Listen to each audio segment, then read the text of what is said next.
All right, I took a break from making content, but I'm back. I did a stream. I was on a stream.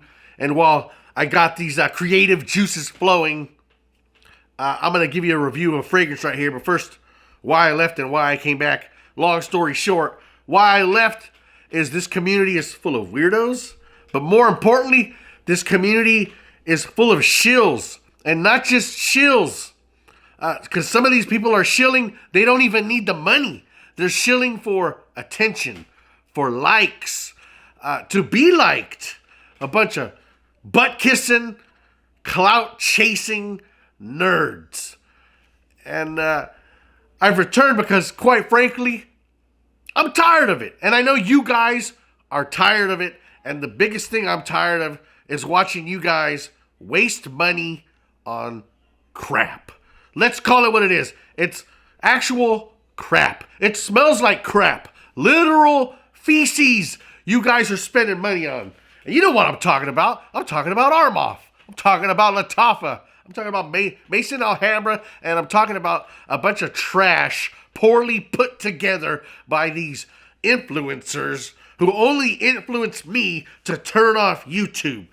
So I'm going to give you an honest review of Naughton and Wilson's Chypre Fulminare. And why did I pick this fragrance?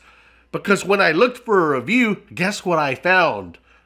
Very few reviews because nobody bought it. The few reviews I did find were from the very butt kissers that I mentioned earlier. And if you watch the live stream of the influencer who's behind this fragrance, Mr. Smelly 1977, you'll recognize these faces because they sit on the very stream of the guy whose very butt they kiss. I'm going to give you the real review so you won't waste money buying something you don't like, or maybe you will like it and actually invest it in this rather than some other trash. But here we go. Chypre Fulminare. What is it? It's a Chypre, of course. And it opens up like a bunch of brown leather. An overdose of brown leather. And I don't like it. And if you don't like that stinky, stingy brown leather, you ain't gonna like it either. I'm not even gonna look at the notes. I'm just gonna tell you what it smells like. Underneath this brown leather, which is odd because leather is not in the top notes, there's actually a pretty nice candied citrus, and instead of lavender, like a bunch of other old school fougères or chypres, it's a lang-a-lang. And god damn it, those top notes would be pretty goddamn nice if they weren't drowning in stinky, off-putting brown leather. Now this opening doesn't last 10 minutes. It doesn't last 15 minutes. This stench lasts a good, I'd say, hour, maybe hour and a half.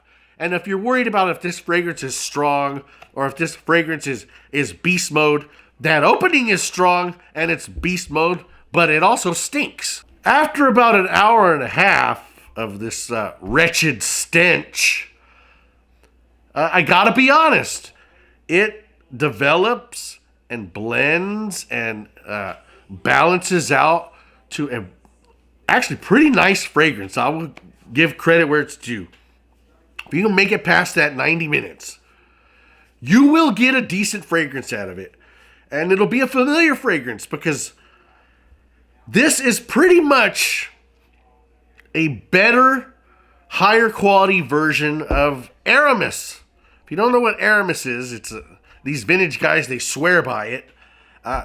It's $15 and it smells like it's $15. It's the most synthetic garbage that you could find at a rack store, but they actually made it somewhat pleasant after about an hour and a half of the previously mentioned stench.